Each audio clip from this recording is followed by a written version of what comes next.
Bonjour, c'est Marie-Faye, bienvenue au 24e jour du défi Argent et Abondance qui s'intitule L'argent dans le couple et qui appuie sur le fait qu'une bonne communication, notamment au sujet de l'argent, est essentielle pour maintenir les liens d'amour solides au sein d'un couple. Dans le cas d'exercice, il nous est d'abord demandé de noter ce qu'on n'aurait pas encore abordé au sujet de l'argent, de peur de gâcher la qualité de la relation. Personnellement, je ne sais pas quoi mettre dans cette rubrique parce que mon compagnon connaît l'ensemble de ma situation financière et ma vision des choses. Je ne lui ai rien caché. Hein, même ce qui aurait pu lui paraître désagréable, hein, par exemple mon assurance vie, c'est ma nièce qui est bénéficiaire, c'est pas lui. Hein. Bah, tout ça, il le sait déjà. Donc j'ai laissé cette rubrique vide. Il y a ensuite une question intéressante sur les anciens partenaires, à savoir est-ce qu'on a plutôt attiré des compagnons fortunés ou fauchés. Alors ça m'a fait sourire parce que je pense pas qu'il y aurait une question sur les ex. Mais ce qui me concerne, j'étais avec des gens qui avaient de 0 à 2 fois mon salaire, donc de tout milieu, hein, c'est pas l'argent qui me fait tomber amoureuse. Ça n'a jamais non plus été un tabou ou un terrain miné. Sauf pour l'un d'entre eux qui insistait pour qu'on partage tout moitié-moitié, alors que c'était celui qui gagnait deux fois plus que moi. Du coup, moi je ramais un petit peu, et pas lui. C'était pas très équitable, mais c'est pas grave. C'est fini de toute façon.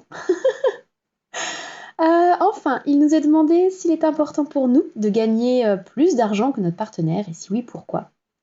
Alors, j'imagine que c'est une question pour les hommes qui ont eu tellement ce rôle hein, de rapporter de l'argent au foyer que, je sais pas, ça doit leur importer de gagner plus.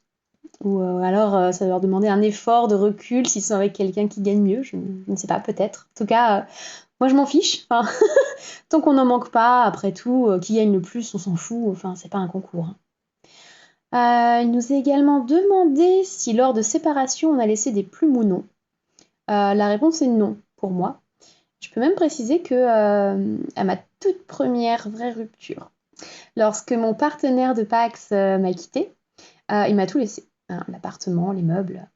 Du coup, je lui ai fait un chèque d'une valeur de la moitié de tout ce qu'on avait acheté ensemble. Et ça lui a permis de payer les frais d'agence, la caution et le premier loyer de son nouvel appartement. Donc, je ne vais pas aller jusqu'à dire qu'il était content, hein, parce que c'était une rupture et c'est rarement des moments agréables, mais personne n'a perdu une plume. Hein, on est resté intelligent et pour ça, même aujourd'hui, je suis encore assez fière de nous. Voilà, il y avait également 2 exercices bonus aujourd'hui que je ne vais pas faire, hein, parce que le premier consiste à parler d'argent avec mon compagnon et voir si ça se passe bien. Alors c'est inutile, ça se passe bien. On a dû parler d'argent par exemple la semaine dernière, hein, puisque il va falloir qu'on vende notre voiture Critère 3. Hein, on est à Paris, c'est pas possible de la garder. Et en racheter une Critère 1, hein, parce qu'on a besoin de voiture quand on part en GN comme ce week-end. C'est pour ça que je vous ai abandonné une semaine, j'étais fatiguée. Voilà, donc cet achat n'était pas prévu. Il va probablement falloir contracter un prêt bancaire, notre premier prêt bancaire. Donc bon, c'était pas la conversation la plus joyeuse du monde, mais on en a parlé, ça s'est bien passé, voilà.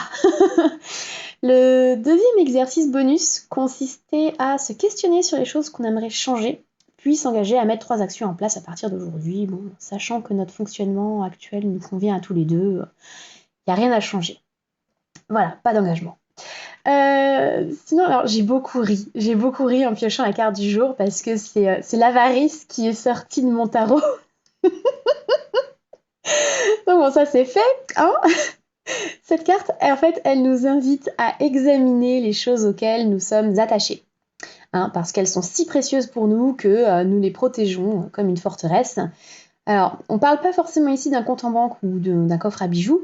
Ça peut être le fait, par exemple, de ne pas consacrer du temps à un ami, ou encore de ne pas avouer à quelqu'un que nous l'aimons par peur d'être rejeté, par exemple.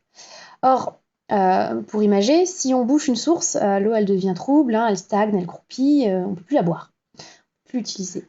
Bah, c'est pareil pour nos richesses. Hein, si on ne les partage pas, elles perdent de leur valeur. Hein, faut pas oublier que les choses matérielles, elles peuvent nous être ôtées du jour au lendemain. Alors, il convient de profiter de la liberté de les partager tant qu'on le peut. Voilà, c'est tout pour aujourd'hui. Je vous retrouve demain ou plus tard pour le 25e exercice du défi. D'ici là, prenez soin de vous. Bye.